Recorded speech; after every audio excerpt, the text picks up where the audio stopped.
Dear students, let us start the discussion on 08th February 2016 newspaper. Now, the first article, the central article is related to the Israel-Palestine issue. You know that after 1967 war, the situation of Israel and Palestine is this. So previously, before 1967, this entire area belonged to Palestine, and this particular Gaza Strip also belonged to Palestine. This is the Palestinian land. Now, still the Gaza Strip entirely belongs to Palestine. But in the West Bank, you can see the white dots which are expanding. These are nothing but the settlements of Israel or Jews in the West Bank. What is the present situation? So you know that Oslo Accord. According to this, the Palestinian Liberation Organization has to shun the violence and return. The Israel will provide for this particular space to the Palestinians. Now, that Oslo Accord is mostly seen in violation, and added to that, today the increase in these settlements and the big wall built surrounding the West Bank and Gaza blockade, Hamas, a terrorist organization as for the Israel, governing the Gaza, and Pakistani PLO or Fatah, it is governing the West Bank. So in this context, intifada, it means an uprising, a movement. So a shock, a sudden movement. The first intifada, it has led to the limited autonomy to the Palestinians, and the second intifada has led to the evacuation of the Jews from the Gaza, or it is also called Gaza Disengagement Plan, with regard to Ariel Sharon government in 2003. Now the Palestinians believe that unless there is violence, they cannot get their due from the Israelis. The first and second intifada, they are guided by a strong leadership. The third intifada, or the growing violence, is more a spontaneous response from the young Palestinians who are the post-Oslo generation. So, I have given in detail about what are intifadas, first intifada, second intifada and third intifada. And I have also spoke about Oslo Accord in my class notes. Try to go through that. So Oslo Accord is mostly seen as a failure. The reason is the PLO, Palestinian Liberation Organization, is transformed it as Palestinian National Authority, and it is said that it is still continuing the violence. And in Gaza, especially the Lebanon-based Hezbollah, financed through Iran, it is involved with the huge violent activities. And on the other hand, Israel is expanding its settlements in the West Bank. So in the way both the parties are involved, have to be blamed for the loss of this Oslo peace process. This is what this entire article is about. Now, right to education. Now, if you compare the private education system and public education system, the government schools are producing the less results compared to the private schools. And the private school cost or educational delivery cost is much less compared to the governmental schools. So in this context, a qualitatively superior, better alternative to the poor people in the form of low-cost private education is deprived to them by the government enforcing the regulation in the name of the infrastructure.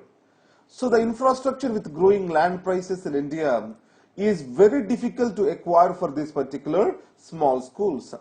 So in this context, the reform has to focus on education rather than on the subsidiary aspects such as infrastructure. So in this context, the author recommended certain measures or reforms in the education sector. The first one is related to the including the teachers through a financial incentivization mechanism where the results produced to them has to provide them the incentives. The teacher training has to be central and their new knowledge acquirement has to be tested from time to time. And finally, the parents also shall be made partners towards the governing of the school bodies so that they can provide for what they are expecting from the school authorities. And coming to the prejudice, so India is celebrating its unity in diversity, Now, in this context, the death of Rohit Vemula and recent mob attack against a Tanzanian woman in Bangalore, all this shows that there is a kind of preference for fair skin, and also a racial discrimination is clearly visible against the northeastern citizens. So in this context, India has to acknowledge first that there is a racial discrimination that is practiced in one or the other form in this country, so that it can take about a concrete action to fight this.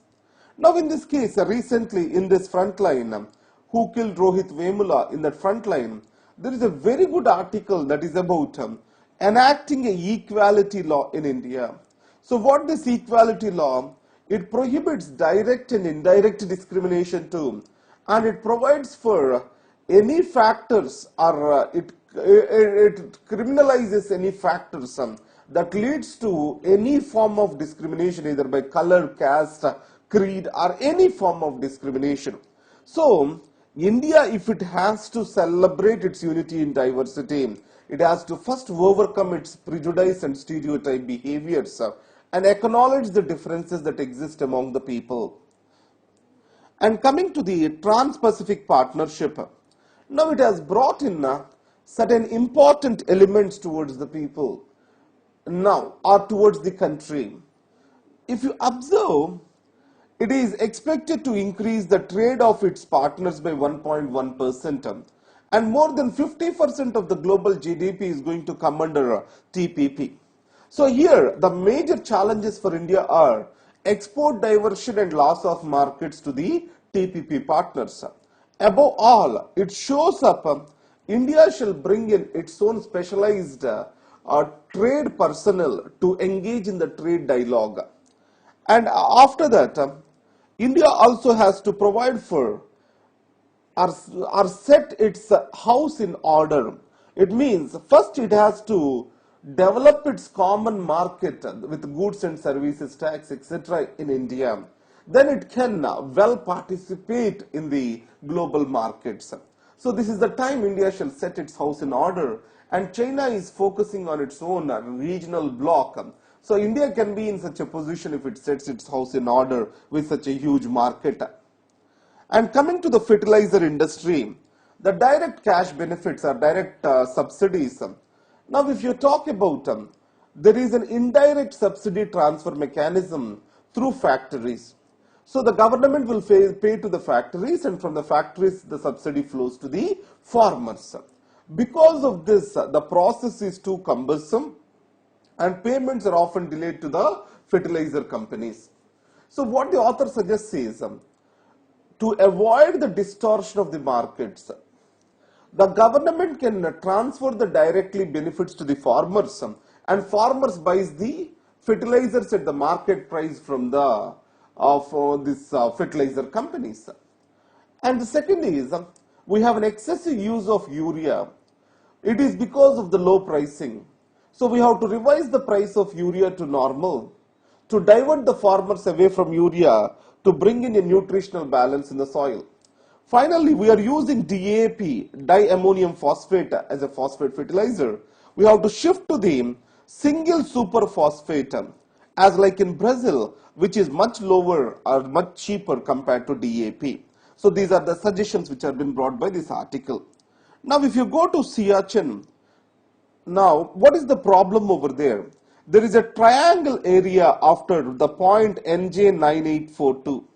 Now in India and Pakistan borders are demarcated. So the Britishers never thought that we will fight on these barren lands which are filled with ice. So what they did is, north of the glaciers, henceforth the north of the glaciers, they made an open statement and left it like that. It is not demarcated. So in this, there is a triangular area between Indira Point and Karakoram Pass, NJ9842. So that is where the conflict is, to whom it belongs to. So India holds the ground on this particular Urchin. Here enemy is not the Pakistan, to be rightly said. It is so-called as an climate. With worsening of the climate change, the situation is further changing over here. In this context, there is a proposal to convert the Urchin into a peace park.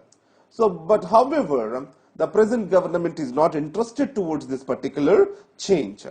So in today's articles, try to focus on the so-called Israel-Palestine conflict. Where do we stand today? What are the major bottlenecks today?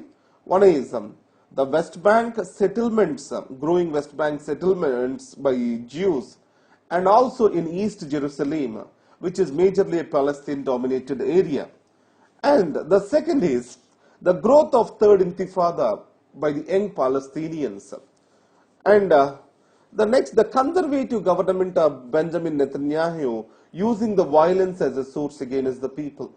And on one way, the government is saying that, or Israeli government is saying that no peace during violence. On the other hand, Palestinian perspective is unless violence is there, Israelis will never listen to them. So this is where we stand today with regard to these matters. Please go through the document in detail, right, to understand these things. And also I am attaching this map. This map, the diagram will also be attached in your downloads. Try to take that and keep it for future reference. Thank you very much. All the best.